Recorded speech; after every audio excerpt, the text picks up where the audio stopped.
इस वीडियो को पूरा देखो। आज ही आपके जीवन से सारी परेशानी खत्म होगी।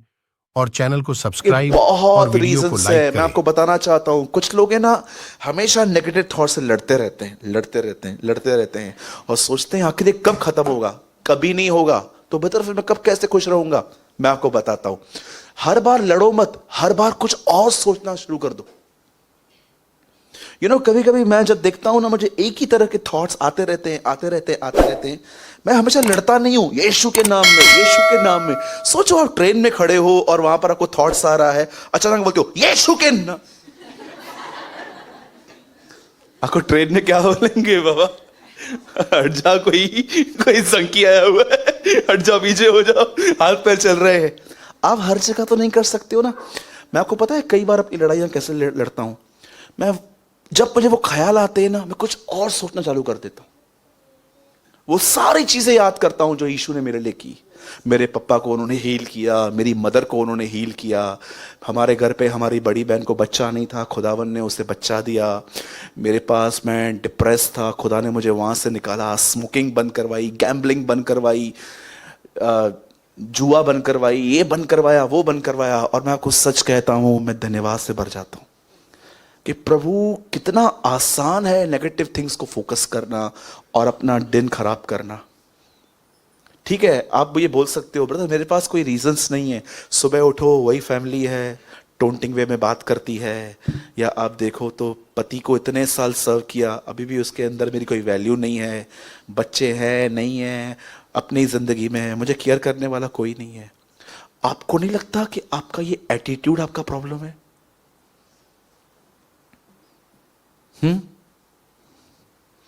ये एटीट्यूड प्रॉब्लम है आपका, और कुछ प्रॉब्लम नहीं है।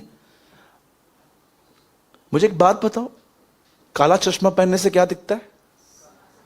सब काला ही दिखेगा, कोई आपको सफेद नहीं दिखने वाला है। चश्मा उतारो, फेंको उसको, मिस्टर इंडिया, निकाल के फेंक दो और खुदा से कहो, खुदा मुझे भर, ताकि तेरे द्वारा मैं सब कुछ देख पाऊं। समझ रहे? मैं आपको यीशु का एक दृष्टिकोण दिखाता हूं यहां पर, जरा ध्यान दीजिएगा। उसके बाद हम एक छोटे से कलाम में आएंगे और उसके बाद एक कलीसिया के अंदर एक बहुत अच्छी चीज होगी आज। मैं आपको एक एटीट्यूड, एक जीसस का एक मस्त फोकस दिखाता हूं। कितने लोगों ने वचन पढ़ा है, धन्य है वे जो मन के शुद्ध हैं? हाँ, ये भी है। उनके लिए क्या ब्लेसिंग है? वे परमेश्वर को, ओके, एक ट्रांसलेशन में ऐसा लिखा गया है, वे परमेश्वर को हर जगह देखेंगे। अब मैं आपसे एक सवाल पूछता हूं, कितने लोग ये बात जानते हैं यीशु को पकड़ने कौन आया? यहूदा स्क्रियोती। ठीक है, सबने पढ़ा है। कौन उसे मारने जा रहा था? पतरस। जब पतरस ने एक व्यक्ति का कान काटा, तब यीशु ने उसको क्या कहा? स्टॉप, रख इसको अंदर। यह रक्षा के लिए थी, मारने के लिए नहीं, रख इसको अंदर। ओके, क्यों? जो प्याला मेरे स्वर्गीय पिता ने मुझे दिया, क्या मैं उसे न पीऊं? अब मैं आपसे एक बात पूछता हूं, यहां देखिए, पतरस और यीशु साथ खड़े हैं। पतरस यहूदा देख रहा है, बताओ यीशु क्या देख रहा है?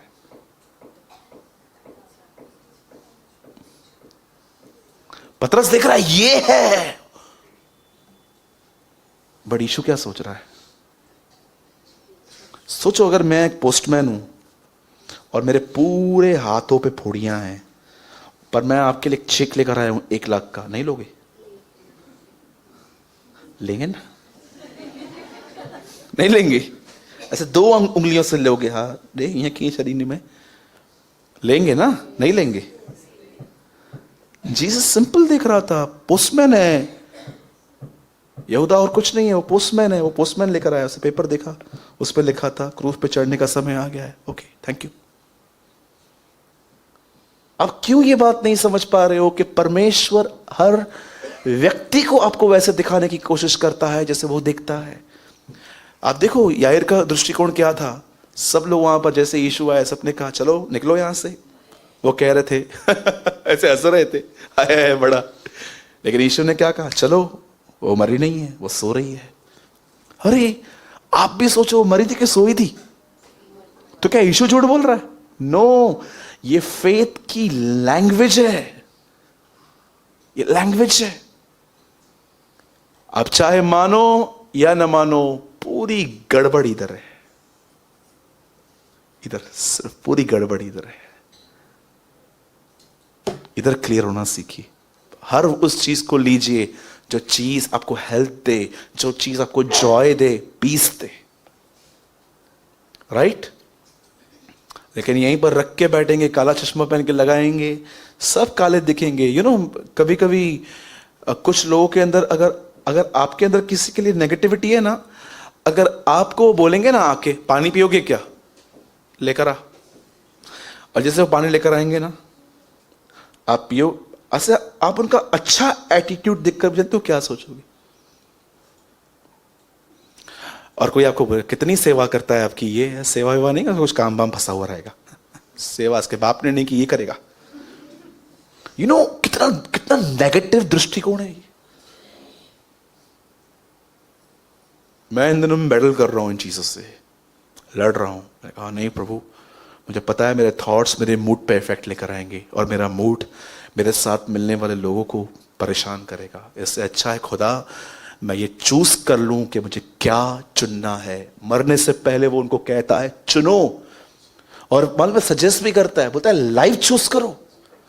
वो ये नहीं कहता है देखो जो सीख लगे तो करो, ये देखिए वहां पर क्या लिखा है, इसलिए तू जीवन ही को अपना ले। आपको पता है मैंने अपने बाइबल में क्या लिखा है वहां ब्रैकेट में, उन विचारों को ले ले जो जीवन से भरे हुए हैं, उन्हें ले ले।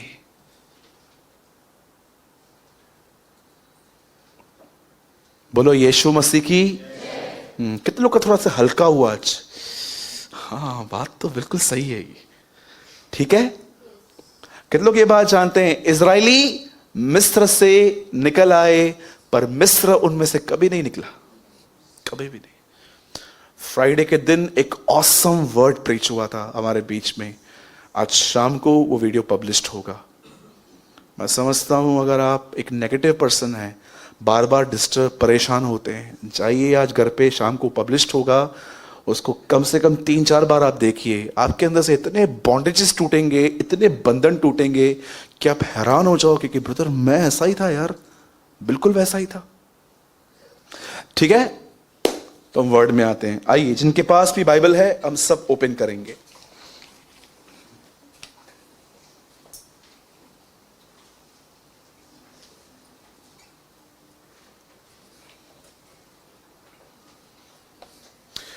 जिनके पास भी प्रभु का वचन है हम सब ओपन करेंगे दानियल चैप्टर 6, दानियल का 6वां अध्याय।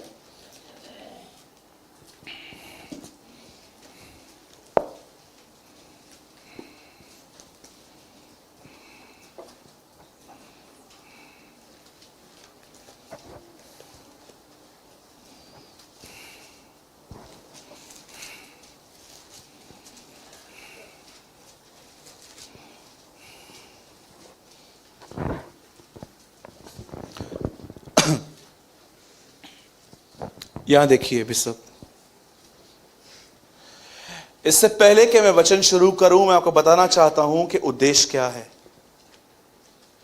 आप में से बहुत सारे लोग शायद इस बात को नहीं जान पाते हैं, how to express your faith.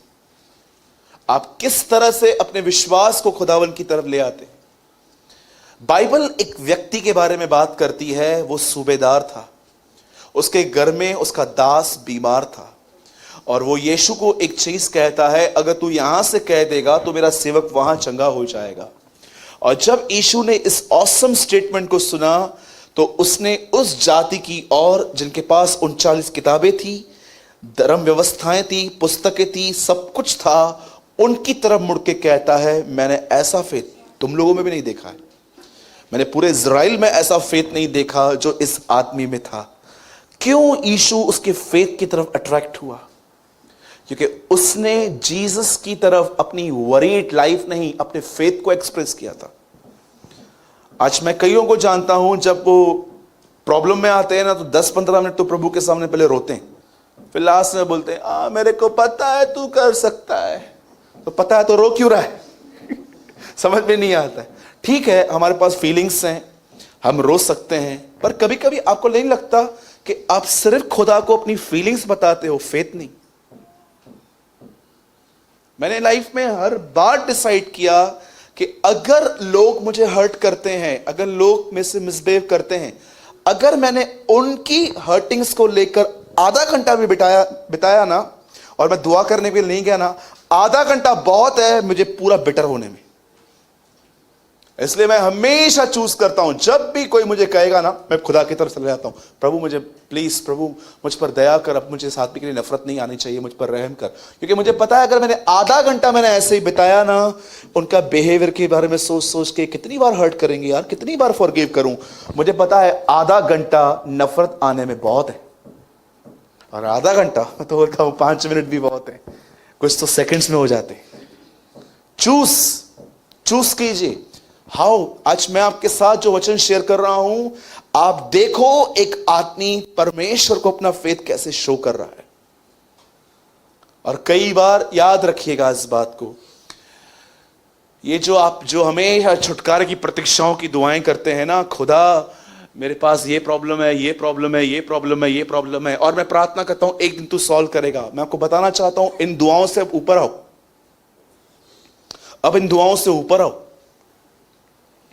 एक दिन मैं एक व्यक्ति से मिला, वो मुझे कुछ शेयर कर रहे थे, और शेयर करने के बाद मैंने उससे पूछा, अब मैं क्या करूं? तो बोला दुआ में रखना कि मैं ये काम करने जा रहा हूं, प्रभु की मर्जी हो। मुझे सबसे पहले ये बताइए, दुआ में रखना होता क्या?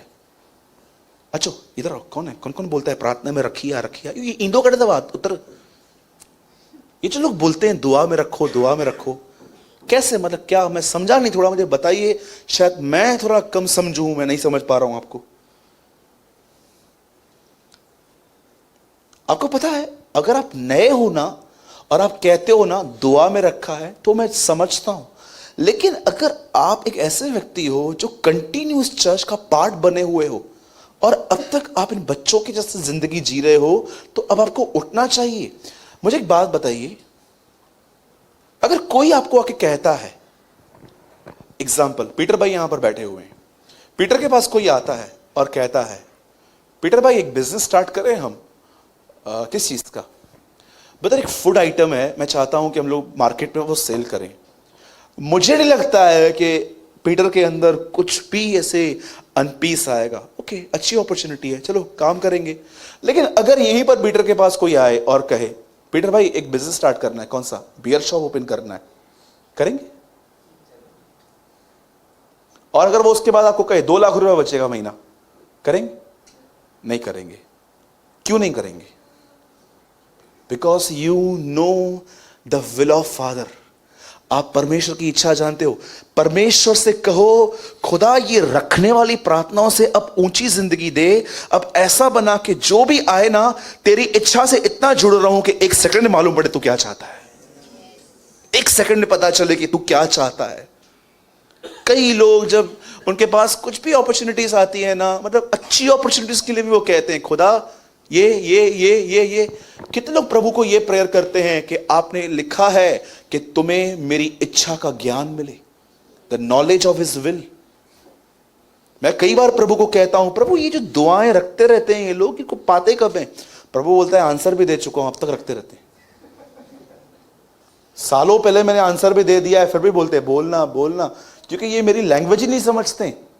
डीप इनसाइड ये काम करने से पहले ही मैंने इनको शांति दी थी, क्योंकि ये अब इतने भी मेरे करीब नहीं है कि मेरी आवाज को सुन पाए, पर मैं पीस देने के थ्रू इनसे बात करता रहता हूं। ये वहां भी नहीं समझ पाते बातों को।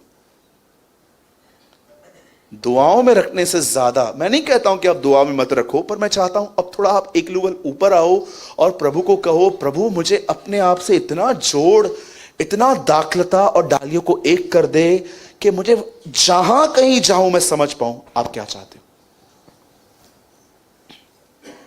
जब मेरे सामने कोई अपॉर्चुनिटी आती है ना, कोई मुझे बुलाता है, मैं आपको बताऊं, कई बार परमेश्वर मुझे ऑन द स्पॉट बताता है, मत जाना, डोंट गो।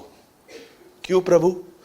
सिंपल, तू फेमस है इसलिए बुलाते हैं वो तुझे, उनको तुझसे कुछ नहीं है, वो सस अपनी चर्च को भरेंगे बस, और कुछ नहीं करेंगे तेरे थ्रू।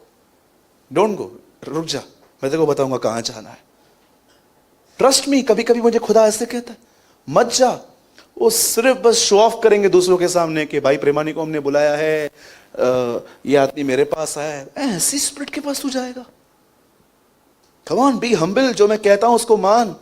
आप देखिए, बहुत सारे लोग जो भी आप कर रहे हैं, तो क्या आप प्रभु की मर्जी के लिए बहुत वेट करते हैं कि आप प्रभु को कहते हैं मुझे इतना एक कर कि मुझे हर जगह समझ में आए कि मैं क्या चाहता हूं, तू क्या चाहता है। अब देखिए यहां पर क्या हुआ, 6:10। जब दानियल को मालूम हुआ कि उस पत्र पर हस्ताक्षर किया गया है, तब वह अपने घर में गया, जिसकी ऊपरी कोठरी की खिड़कियां यरूशलेम के सामने खुली रहती थी, और अपनी रीति के अनुसार जैसा वह दिन में 3 बार अपने परमेश्वर के सामने घुटने टेक कर और धन्यवाद करता था, वैसा ही तब भी करता रहा। English brother.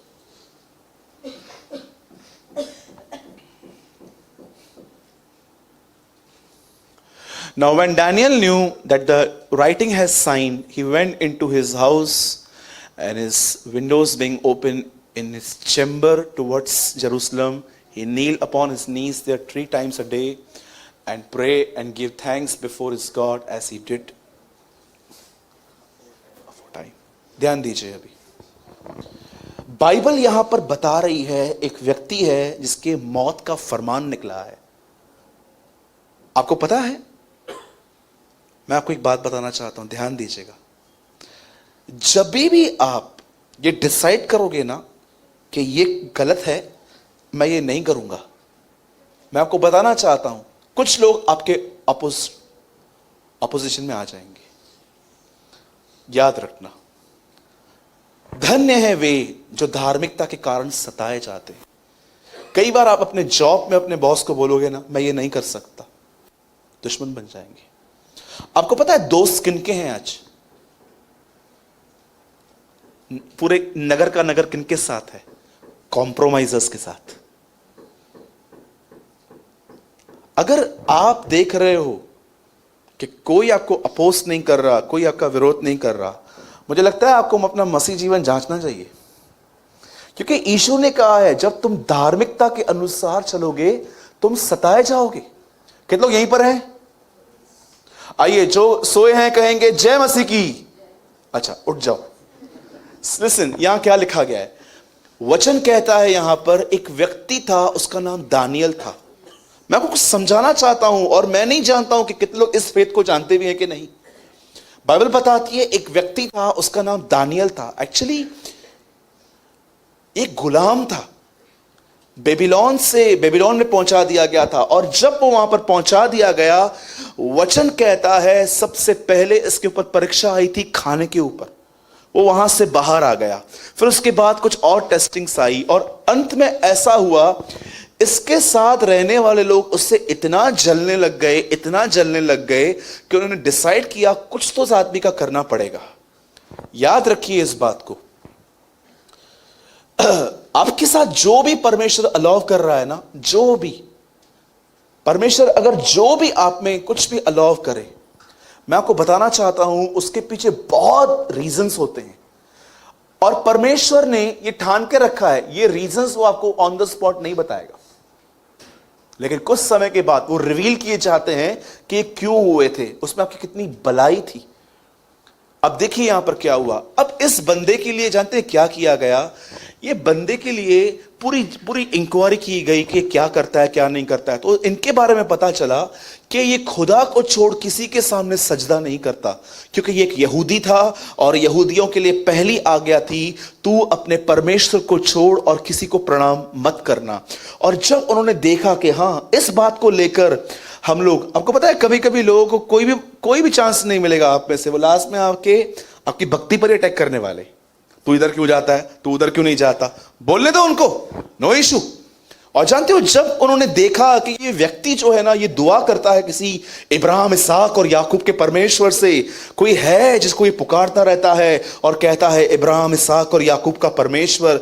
और उन्होंने जानते क्या किया, राजा के पास गए, राजा को बोलते हैं, राजा इस आदमी की ये प्रथा है और हम चाहते हैं कि आने वाले 30 दिन तक, कई दिन तक हम आपकी आराधना करें, हम आपसे विनती करें। आपको पता है ये कितना बड़ा गुनाह है, किसी इंसान को महिमा देना।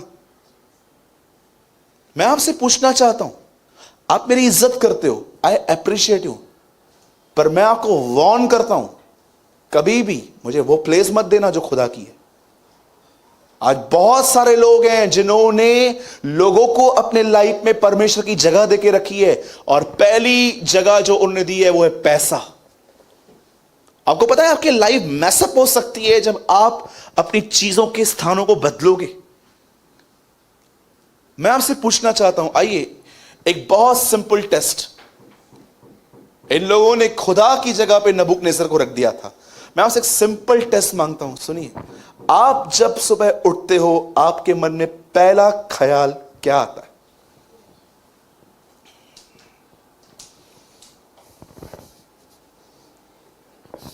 ये देखिए, मैं सोया हुआ हूं, ठीक है, मैं लेटा हुआ हूं, जैसे मैं उठा,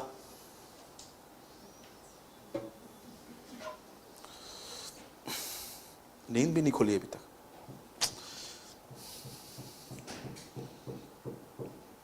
इसने गुड मॉर्निंग क्यों नहीं बोला है?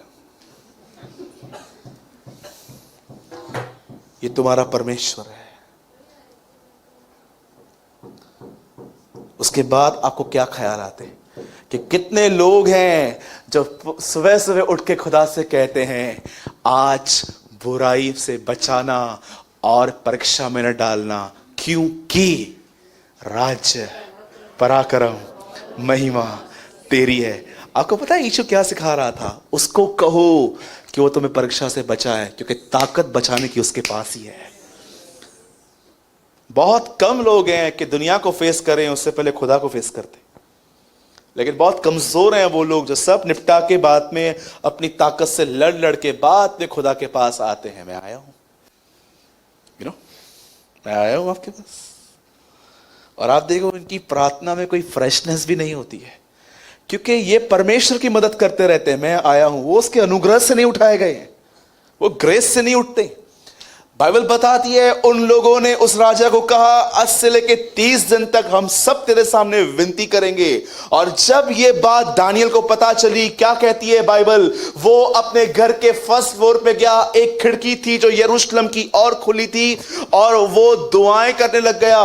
अच्छा, सबसे ऑसम थिंग मैं आपके सामने अभी लेके आ रहा हूं। क्या यहां पर यह लिखा गया है? दानियल एक बार भी खुदा से यह कहता है, प्रभु मैं दुआ करता हूं यीशु मसीह के नाम से, या हे यहोवा परमेश्वर मैं दुआ करता हूं, साइन हो गई है, आ रहे होंगे मुझे पकड़ने के लिए, मुझे बचाना। क्या आप मुझे बताइए, आप दानियल को गिड़गिड़ाते हुए पा रहे हैं? अरे ये कैसा व्यक्ति है, इसको फर्क ही नहीं पड़ता है। कोई इसके पीछे लगे हुए हैं लोग। लिखा है अपनी रीति के अनुसार जैसा वह दिन में अपने परमेश्वर के सामने घुटने टेक कर प्रार्थना और धन्यवाद करता था। इस टाइम पे धन्यवाद। मुझे आप बताइए, अगर आपके नाम का फरमान निकले, कोई आपको मालूम पड़े कि आपके नाम से समन नंबर निकला है, लोग आपको पकड़ने के लिए आ रहे, आप क्या करोगे? एक ही काम करूंगा, आरकेटी ऑफिस में आ जाऊंगा तेरे पास। सब लोग उधर भाग के आ जाएंगे, ब्रदर क्या हुआ? मैंने कुछ नहीं किया, फिर भी आ रहे हैं। कुछ तो किया होगा तू। यहां पर क्या लिखा है? घुटने टेक कर प्रार्थना और धन्यवाद करता रहा। धन्यवाद, प्रार्थना, क्या है इस आदमी के इनसाइड? ये कोई ऐसा व्यक्ति नहीं है जो चीट कर रहा था लोगों को। ये परमेश्वर का सच्चा दास था। खुदा ने 11 अध्याय लिखे हैं इसके जीवन के विषय में। एक ऐसा आदमी जिसका जिक्र नहीं है कि कभी उससे शादी की थी। गुलामी के अंदर खुदा उसे उठाता था, उसके ऊपर फेवर था। और मैं आपको बताना चाहता हूं, जिस समय दानियल दुआ कर रहा है, वो हमारी तरह यंग नहीं था, वो 89 ईयर्स का था। 89 ईयर्स का व्यक्ति सेम अभिषेक अपनी प्रभु की उपस्थिति में जीता है, वो आज भी सेम संबंध बनाए रखता है। इधर तो 30-35 वाले ढीले पड़ जाते हैं, एंड 89 ईयर्स का। आप बोलोगे ब्रदर आपको कैसे पता चला? इतिहास बताता है 19 सालों में ये वहां पर पहुंचाया गया, और हर 70 साल में राजा बदला जाता था। जिस समय ये आया उस समय नबूकदनेस्सर था, पर इस समय धारा है। Read it. किंग्स बदले जाते थे 70 ईयर्स में, गवर्नमेंट बदली जाती थी वहां पर। और आपको पता है उन दिनों में ये व्यक्ति, अब मुझे एक बात बताइए, सब यहां पर ध्यान दीजिए, छोटा सा संदेश है लेकिन बड़ा मजेदार है। सुनिए, एक व्यक्ति को जब पता चलता है कि क्या लिखा है यहां पर, पहली लाइन बताइए। उसको पता है, ऐसा नहीं है कि वो नॉर्मली उसको कोई पता नहीं है, अचानक उसके ऊपर ट्रबल आने वाली है। ही न्यू, वो जानता है ये हुआ है, और वो आराम से अपने कमरे में जाता है, धन्यवाद देता है, दुआ करता है, वहां बैठा रहता है। क्या है इस आदमी के अंदर? क्या चल रहा है इस आदमी के अंदर? मैं आपको सच कहता हूं, मैंने मसीह जीवन में कल रात को एक डिफरेंट फेथ लर्न किया। आपको पता है कई बार हम अपने प्रमोशन के लिए दुआ करते हैं, प्रभु जहां पर मैं हूं ना मेरी पगार बढ़ा, वेरी नाइस। कई लोग कहते हैं मेरा रिलेशनशिप खराब हो रहा है, उसे बना, वेरी नाइस। कई लोग ऐसे भी होते हैं जो कहते हैं कि प्रभु मेरे फाइनेंस देख लेना, वेरी नाइस। कई लोग होते हैं जो कहते हैं प्रभु मेरी बीमारी को चंगा करना, वेरी नाइस। ये कोई ऐसी दुआएं नहीं कर रहा है। जानते हो क्यों? मुझे ऐसा लग रहा था कि इसकी स्पिरिट अंदर से ये दुआ कर रही थी, मुझे कोई डर नहीं है जब वो मुझे डालेंगे, बस एक ही दुआ है, तू साथ रहना, दैट्स इट। आपको पता है कई बार परमेश्वर आपको ये सिखाता है, भले मैं तेरे प्रॉब्लम में न छोड़ाऊं पर मैं साथ रहूंगा। कितने लोग ये फेथ रखते हैं, खुदा को कहते हैं खुदा ये तकलीफ तो है, निकालना है, नहीं निकालना है, नहीं निकाल, तेरे ऊपर सिर्फ एक जिद है, तू साथ रहना और मुझे अपने साथ जोड़ के रखना। और मैं आपको सच कहता हूं, छुटकारे से अधिक आप इन तकलीफों में सीख लेते हो, और जब आप निकलते हो ना, मैं आपको बताना चाहता हूं, आप एक आग की तरह निकलते हो। मैं कई बातों में दुआ करता हूं, प्रभु ये तकलीफ ना आए, या कोई तकलीफ है प्रभु उसको निकाल। पर मुझे कई बार परमेश्वर कहता है, कभी कभी मैं तुम्हें तकलीफ से नहीं निकालता हूं, पर मैं कई बार तुम्हारे साथ वहां पर रहकर तुम्हें दिखाता हूं कि देख मेरे साथ रहे, मौत भी तुझे नहीं छू पाएगी। आज मैं आपसे पूछना चाहता हूं, कितने लोग यहां पर यह दुआ करते हैं, प्रभु इससे आजादी दे, नो प्रॉब्लम, अच्छी प्रेयर है, पर कितने लोग ये दुआ करते हैं, बस तू